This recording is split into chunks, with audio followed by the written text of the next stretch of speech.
setiap hari seperti embun pagi, sejukkan hati ucapkan syukur. Tuhan Yesus baik, biar kita tahu perkataan yang baik. Tuhan sediakan kebutuhanku, Dia akan cukupkan semua yang ku perlu. Dia sembuhkan semua sakitku, berikan damai sejahtera yang lampaui akalku. Tuhan buka jalan, bimbing semua langkahku. Dia tiang awan dan tiang apiku. Ayat 1 sampai dengan 38. Ginilah firman Tuhan.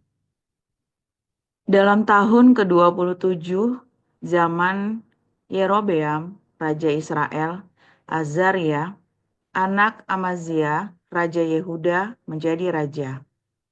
Ia berumur 16 tahun pada waktu ia menjadi raja, dan 52 tahun lamanya ia memerintah di Yerusalem. Nama ibunya ialah Yekolya dari Yerusalem. Ia melakukan apa yang benar di mata Tuhan, tepat seperti yang dilakukan Amazia, ayahnya. Namun demikian, bukit-bukit pengorbanan tidaklah dijauhkan. Bangsa itu masih mempersembahkan dan membakar korban di bukit-bukit itu. Maka Tuhan menimpakan tulah kepada raja, sehingga ia sakit kusta sampai hari kematiannya, dan tinggal dalam sebuah rumah pengasingan. Dan Yotam, anak raja, mengepalai istana dan menjalankan pemerintahan atas rakyat negeri itu. Selebihnya dari riwayat Azaria dan segala yang dilakukannya, bukankah semuanya itu tertulis dalam kitab sejarah Raja-Raja Yehuda? Kemudian Azaria mendapat perhentian bersama-sama dengan nenek moyangnya, dan ia dikuburkan di samping nenek moyangnya di kota Daud. Maka Yotam, anaknya, menjadi raja menggantikan dia. Dalam tahun ke-38 zaman Azaria, Raja Yehuda, Zakaria, anak Yerobeam, menjadi raja atas Israel di Samaria. Ia memerintah 6 bulan lamanya.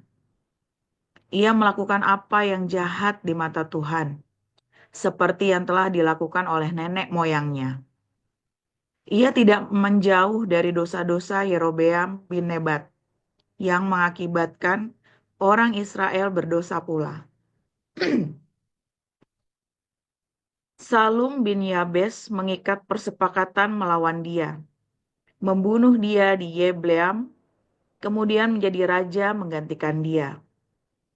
Selebihnya dari riwayat Zakaria, sesungguhnya semuanya itu tertulis dalam kitab sejarah raja-raja Israel. Bukankah begini firman Tuhan yang diucapkannya kepada Yehu? Anak-anakmu sampai kepada keturunan yang keempat akan duduk di atas tahta Israel. Dan terjadilah demikian. Salum bin Yabes menjadi raja dalam tahun yang ke-39 zaman Uzia, Raja Yehuda. Ia memerintah sebulan lamanya di Samaria. Sesudah itu majulah Menahem bin Gadi dari Tirza, lalu sampai ke Samaria. Ia membunuh Salum bin Yabes di Samaria, kemudian menjadi raja menggantikan dia. Selebihnya dari riwayat Salum dan persepakatan yang diadakannya, sesungguhnya semuanya itu tertulis dalam kitab sejarah raja-raja Israel. Pada waktu itu, dengan mulai dari Tirza, Menahem memusnahkan Tifsah dan semua orang yang ada di dalamnya serta daerahnya. Sebab orang tidak membuka pintu kota baginya. Maka dimusnahkannyalah kota itu dan dibelahnya semua perempuan yang mengandung. Dalam tahun ke-39 zaman Azaria, Raja Yehuda, Menahem bin Gadi menjadi raja atas Israel. Ia memerintah 10 tahun lamanya di Samaria. Ia melakukan apa yang jahat di mata Tuhan. Sepanjang umurnya, ia tidak menjauh dari dosa-dosa Yerobeam bin Nebat, yang mengakibatkan orang Israel berdosa pula. Pul, Raja Asyur, datang menyerang negeri itu.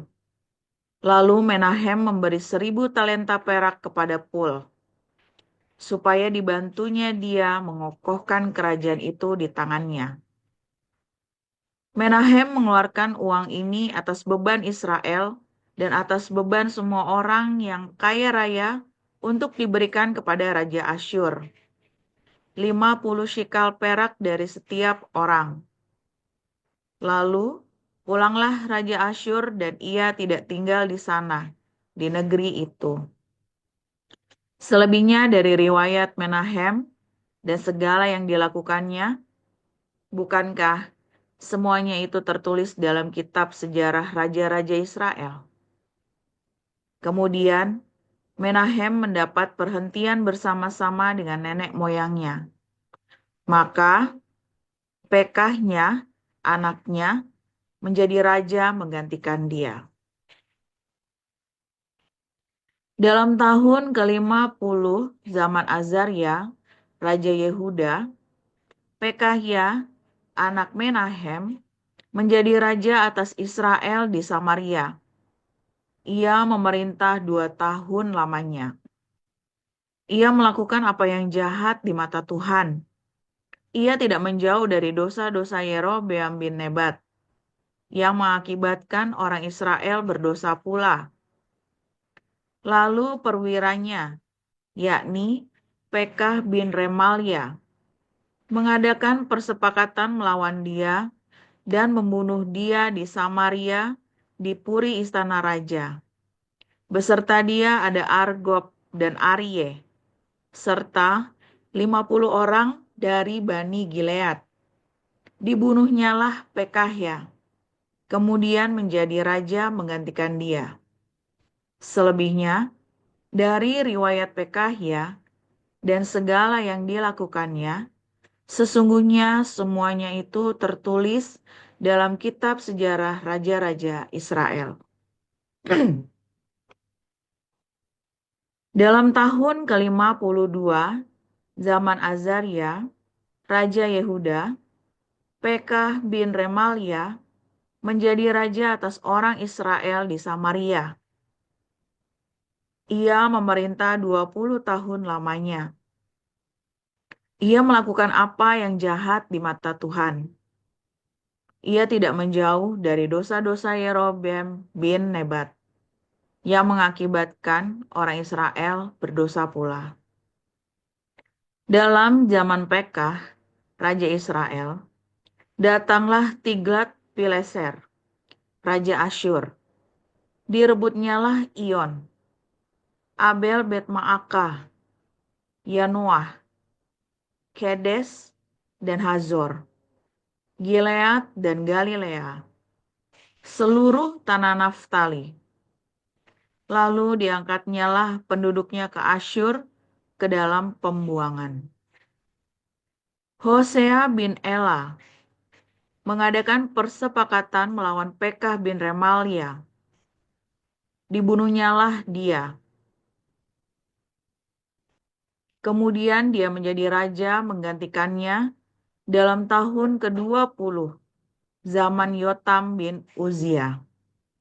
Selebihnya dari riwayat Pekah dan segala yang dilakukannya, sesungguhnya semuanya itu tertulis dalam kitab sejarah raja-raja Israel.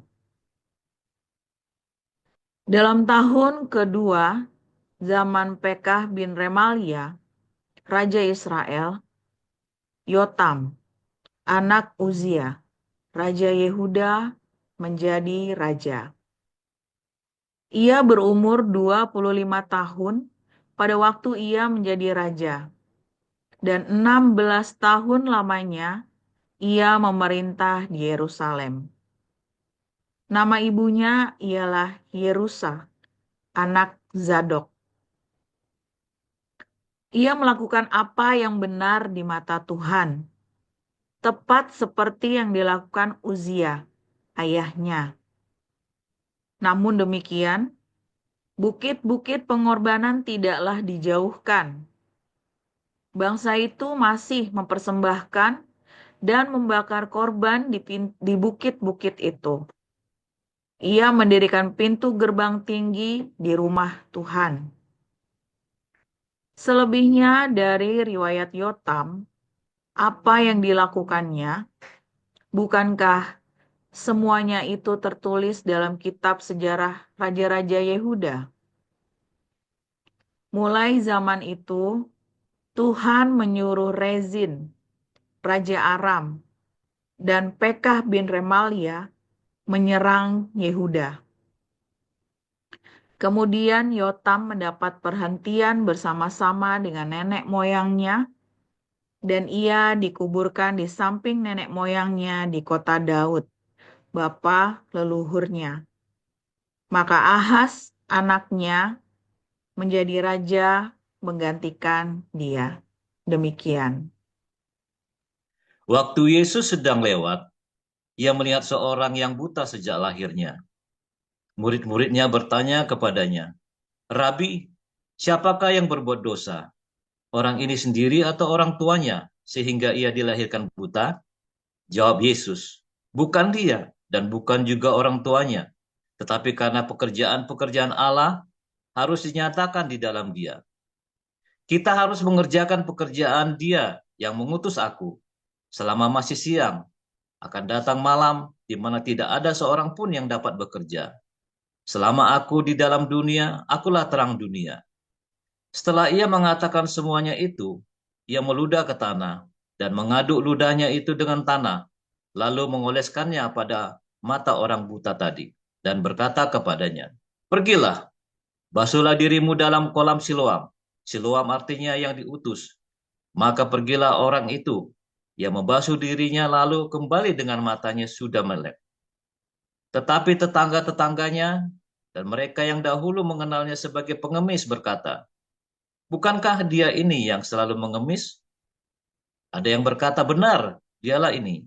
Ada pula yang berkata, "Bukan, tetapi ia serupa dengan dia." Orang itu sendiri berkata, "Benar, akulah itu." Kata mereka kepadanya, "Bagaimana matamu menjadi melek?" Jawabnya, "Orang yang disebut Yesus itu mengaduk tanah, mengoleskannya pada mataku dan berkata kepadaku, 'Pergilah ke Siloam dan basuhlah dirimu.' Lalu aku pergi dan setelah aku membasuh diriku, aku dapat melihat."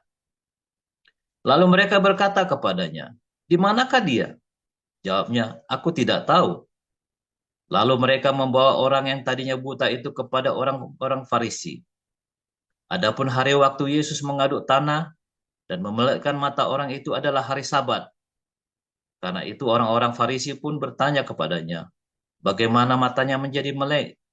Jawabnya, "Ia mengoleskan adukan tanah pada mataku, lalu aku membasuh diriku, dan sekarang aku dapat melihat." Maka kata sebagian orang-orang Farisi itu, "Orang ini tidak datang dari Allah, sebab ia tidak memelihara hari Sabat." Sebagian pula berkata, "Bagaimanakah seorang berdosa dapat membuat mujizat yang demikian?" Maka timbullah pertentangan di antara mereka. Lalu kata mereka pula kepada orang buta itu, "Dan engkau, apakah katamu tentang dia? karena ia telah memelekkan matamu? Jawabnya, ia adalah seorang nabi. Tetapi orang-orang Yahudi itu tidak percaya bahwa tadinya ia buta dan baru melihat lagi sampai mereka memanggil orang tuanya. Dan bertanya kepada mereka, inikah anakmu yang kamu katakan bahwa ia lahir buta? Kalau begitu, bagaimanakah ia sekarang dapat melihat? Jawab orang tua itu, yang kami tahu ialah bahwa dia ini anak kami dan bahwa ia lahir buta. Tetapi bagaimana ia sekarang dapat melihat? Kami tidak tahu. Dan siapa yang memelekkan matanya kami tidak tahu juga. Tanyakanlah kepada dirinya sendiri. Ia sudah dewasa. Ia dapat berkata-kata untuk dirinya sendiri. Orang tuanya berkata demikian karena mereka takut kepada orang-orang Yahudi. Sebab orang-orang Yahudi telah sepakat bahwa setiap orang yang mengaku dia sebagai Mesias akan dikucilkan. Itulah sebabnya, maka orang tuanya berkata, ia telah dewasa, tanyakanlah kepadanya sendiri. Lalu mereka memanggil sekali lagi orang yang tadinya buta itu dan berkata kepadanya, katakanlah kebenaran di hadapan Allah. Kami tahu bahwa orang itu orang berdosa. Jawabnya, apakah orang itu orang berdosa? Aku tidak tahu, tetapi satu hal aku tahu, yaitu bahwa aku tadinya buta dan sekarang dapat melihat. Kata mereka kepadanya, apakah yang diperbuatnya padamu? Bagaimana ia memelekkan matamu? Jawabnya, telah kukatakan kepadamu, dan kamu tidak mendengarkannya. Mengapa kamu hendak mendengarkannya lagi? Barangkali kamu mau menjadi murid-muridnya juga. Sambil mengejek mereka berkata kepadanya, engkau murid orang itu, tetapi kami murid-murid Musa. Kami tahu bahwa Allah telah berfirman kepada Musa, tetapi tentang dia itu kami tidak tahu dari mana ia datang. Jawab orang itu kepada mereka, aneh juga bahwa kamu tidak tahu dari mana ia datang, sedangkan ia telah memelekkan mataku. Kita tahu bahwa Allah tidak mendengarkan orang-orang berdosa, melainkan orang-orang yang saleh dan yang melakukan kehendaknya. Dari dahulu sampai sekarang, tidak pernah terdengar bahwa ada orang yang memelekkan mata orang yang lahir buta. Jikalau orang itu tidak datang dari Allah, ia tidak dapat berbuat apa-apa. Jawab mereka, engkau ini lahir sama sekali dalam dosa, dan engkau hendak mengajar kami? Lalu mereka mengusir dia keluar. Yesus mendengar bahwa ia telah diusir keluar oleh mereka. Kemudian ia bertemu dengan dia dan berkata, percayakah engkau kepada Anak Manusia? Jawabnya, siapakah dia Tuhan? Supaya aku percaya kepadanya? Kata Yesus kepadanya, engkau bukan saja melihat dia, tetapi dia yang sedang berkata-kata dengan engkau, dialah itu. Katanya, aku percaya Tuhan. Lalu ia sujud menyembahnya. Kata Yesus, aku datang ke dalam dunia untuk menghakimi, supaya barang siapa yang tidak melihat dapat melihat, dan supaya barang siapa yang dapat melihat menjadi buta. Kata-kata itu didengar oleh orang-orang Farisi yang berada di situ, dan mereka berkata kepadanya, apakah itu berarti bahwa kami juga buta?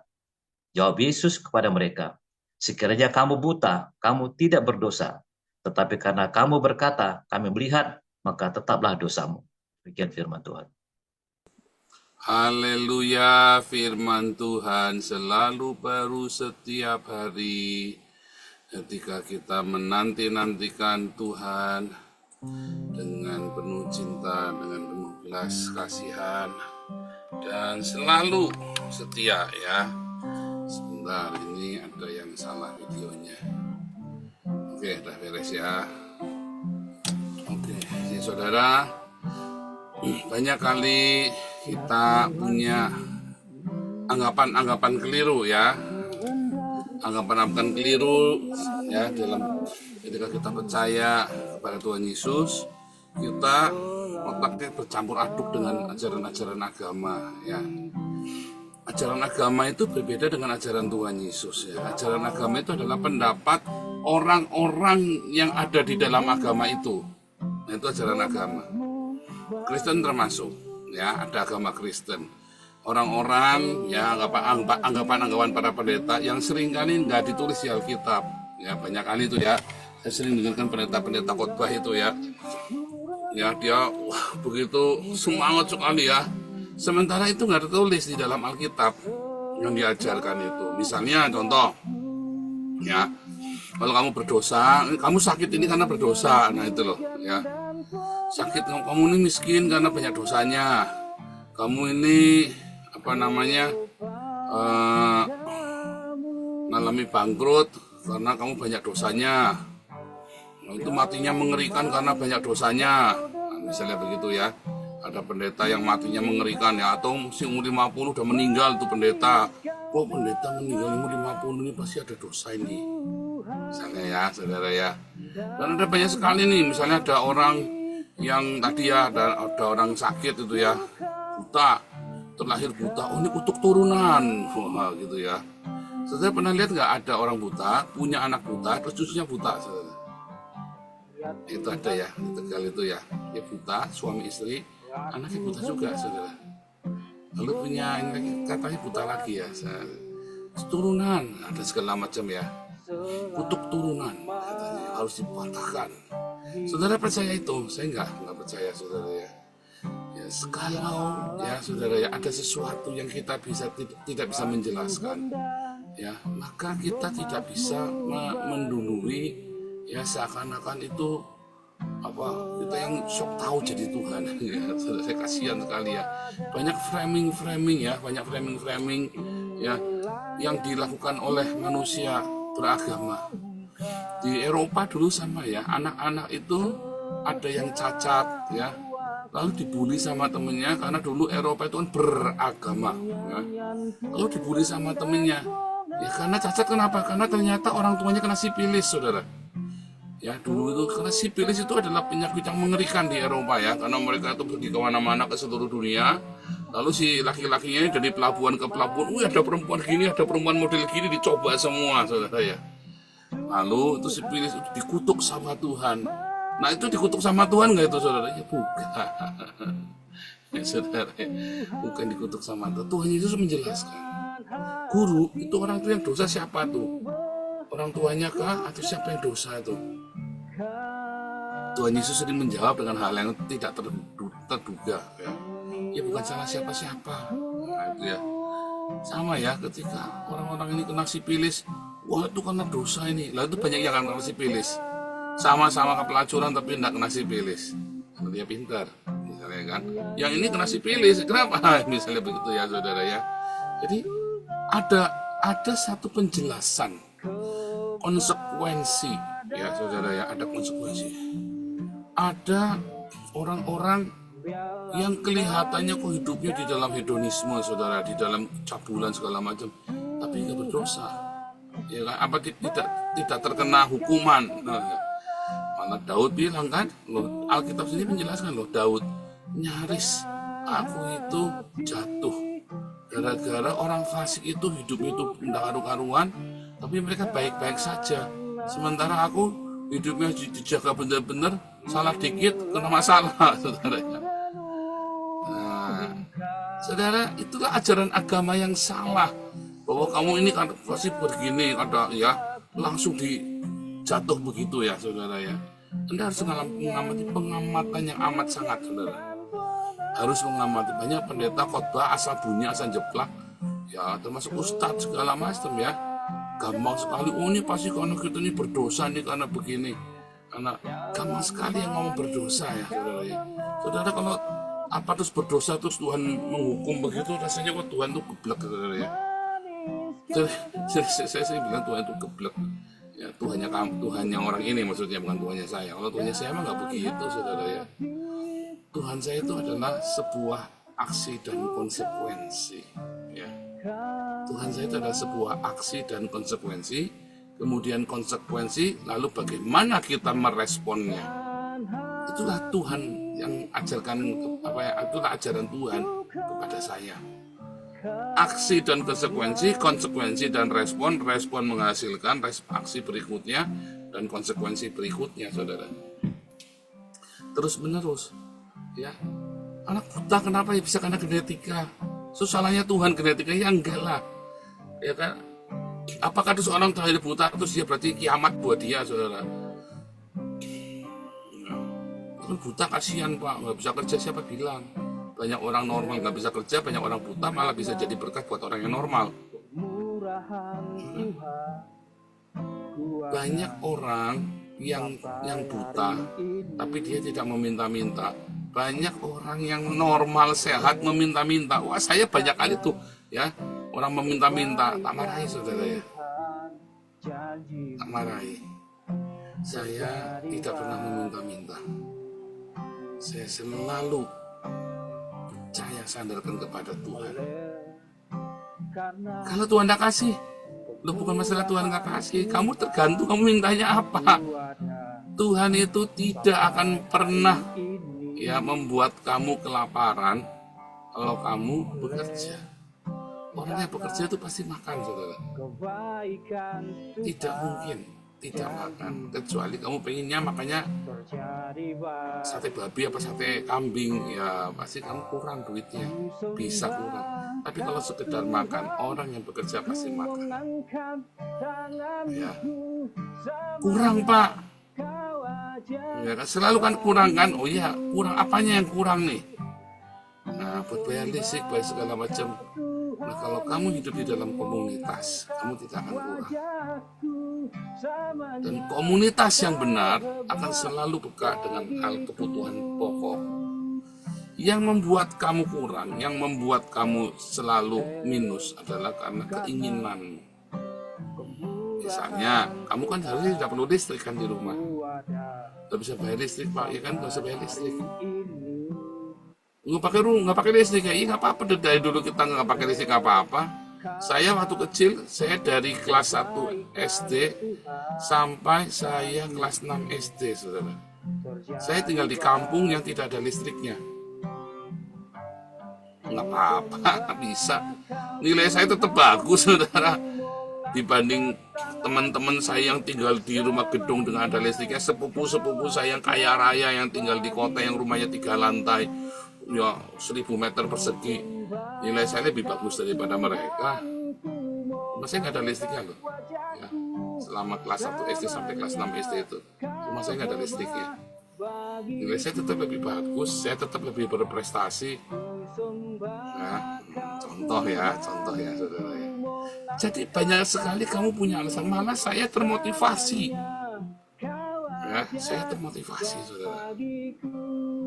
Orang kalau saya nggak cerita, kamu mungkin setengah nggak percaya kalau saya tinggal di rumah yang tidak ada listriknya loh saudara ya. Nah, saya tinggal di kampung yang tidak ada listriknya. Ya. Tetapi saya lebih berprestasi dari orang lain. Anda yang teman itu sepupu-sepupu saya ya, teman-teman baik, sahabat-sahabat saya dulu, teman sekelas saya semua, malah belum apa-apa, saya sudah kemana-mana saudara sekarang. Saya sering cerita ya, ada beberapa hamba Tuhan yang buta, tapi dia malah memberkati orang-orang yang sehat, saudara, yang matanya normal. Jadi apapun kondisimu, ya, itu tidak membuat kamu bisa menjadi beban bagi orang lain. Itu adalah konsekuensi dan respon dan bagaimana kamu bisa menggunakannya itu. Ya kan, bagaimana kamu bisa menghadapinya, meresponinya, lalu beraksi. Buta itu bukan satu keburukan, cacat itu bukan satu sial. Ya. Memang kamu dibully, berarti kamu harus rendah hati kan? Lebih mudah untuk rendah hati kan? Atau kamu mau normal? Kalau kamu normal, kamu yang membuli. Kalau lebih suka yang membuli, nah itulah jahatnya manusia. Ya kan? Jahatnya manusia kan begitu kan? Kalau kamu normal, kamu jadi bully orang karena pecundang, mentalnya pecundang. Tapi saya melihat ya, ada orang-orang yang cacat, yang hidupnya justru lebih mulia. Ya, ada orang-orang yang Down syndrome, tapi hatinya lebih baik daripada orang-orang yang normal. Ada orang-orang yang normal, tapi hidupnya jadi parasit. Ada orang-orang yang tidak normal, tapi hidupnya mau mandiri. Saya lihat, saya kerja di sebuah panti, jadi volunteer ya, Freiwilliger itu, Freiwilliger, bekerja bebas sesuai kehendak bebas ya, gratis nggak dibayar. Saya kerja di sebuah panti sama anak ya. ada anak-anak yang kalau dia makan, dia tangannya cengkrong gini, iya ngomong gitu ya saudara ya. Tapi kalau dibantuin dia marah saudara. Dia mau sendiri saudara ya. Tapi ada orang yang jadi parasit apa-apa minta ini, ya. Waduh, semuanya apa-apa tergantung sama orang lain. Itu adalah sebuah mentalitas. Salahnya itu anak cacat yang di panti itu apa salahnya orang tuanya apa enggak saudara. Jangan bilang salahnya Tuhan, jangan bilang salahnya orang tuanya. Kita tidak ngerti, ya kan? Genetika mungkin, DNA bisa, ya kan? Tetapi pokoknya kondisinya sudah seperti itu. Udah start, mulailah dari situ. Saya miskin, saya mulai dari kemiskinan saya. Beberapa orang yang kita bantu, yang kita support hidupnya jauh lebih baik dari saya waktu masih muda saya, saudara. Tapi ada yang ngedrill terus ya, melanggar peraturan demi mendapatkan lebih, ya. Itu kan mentalitas. Bahkan ada yang mencaci maki ya, ada yang mencaci maki, ya kan? Padahal hidupnya baik, saudara. Setelah disurvei, hidupnya ternyata lebih baik. Waktu itu ada seorang ibu juga ya, sekarang udah nggak di kita, saya nggak tahu kenapa hidupnya jauh lebih baik. Saya tetap kita bantu, walaupun saya semua ya ampun, cuma ya sudah kita bantu. Dan saya selalu kasih tahu penuh, saya mengencourage jangan begitu. Ya mereka miskin karena mentalitasnya seperti itu, kita nggak bisa menghakimi. Tetapi saya dalam hati saya, aduh Tuhan Yesus terima kasih. Ketika saya miskin, saya punya mentalitas tidak mau minta. Ketika saya dalam kekurangan, saya diberi motivasi. Selalu ada motivasi. Kalau ada mentalitas yang nggak baik itu selalu keluar, ya namanya orang miskin kelamaan ya. Ada mentalitas nggak baik itu keluar, kadang-kadang watak jelek, ya watak jelek minta-minta, kadang-kadang keluar ya. Aku kan pantas dikasihani, misalnya seperti itu ya saudara ya. Itu keluar ya, sampai saya merasa malu suatu hari. Apapun kondisimu, jangan berkata ya, apa orang lain tidak bisa berkata itu karena dosa. Tetapi mulailah dari sekarang, dari nol. Dari situlah kamu bangkit, dari situlah ada aksi, ada konsekuensi, ada respon, reaksi ya, dan kamu akan menuai konsekuensi berikutnya. Jadi jangan percaya dengan ini karena dosa, karena ini nanti dulu saudara, singkirkan itu dulu. Sekarang kamu fokus aksi, reaksi, konsekuensi, respon, tanggung jawab dalam kehidupan, mentalitas, metanoia, dirubah pikirannya. Ya, belajarlah sama orang-orang yang punya kemauan keras. Jangan belajar sama orang-orang yang mentalnya tempe. Jangan pernah memaklumi diri sendiri. Wah saya nggak bisa ini kan karena ini. Ya maklumlah saya begini karena begini. Jangan maklum saudara. Saya bisa. Makanya Tuhan Yesus kasih ayat yang bagus ya. Filipi 4 ayat 13 ya. Segala sesuatu dapat kutanggung di dalam Dia yang menguatkan aku saudara. Ya. Sanggup. Bisa. Karena Tuhan Yesus bilang begitu ya. Aku sanggup, aku bisa. Bukan karena kamu miskin, bukan karena cacat. Jangan bilang kan ini karena dosa di masa lalu, orang tua aku kutuk turunan, omong kosong itu semua saudara. Ya si Tony Daud itu omong kosong itu dosa turunan, tidak ada saudara. Patahkan itu semua di dalam nama Yesus, tidak ada. Jangan percaya tahayul begitu ya, agama-agama yang tidak ada begitu. Tuhan Yesus pun udah ngajari, ini dosanya siapa? Bukan dosanya siapa-siapa. Supaya Tuhan dimuliakan. Apapun kondisimu hari ini, jadikanlah sebuah start supaya nama Tuhan dimuliakan. Tuhan Yesus memberkati.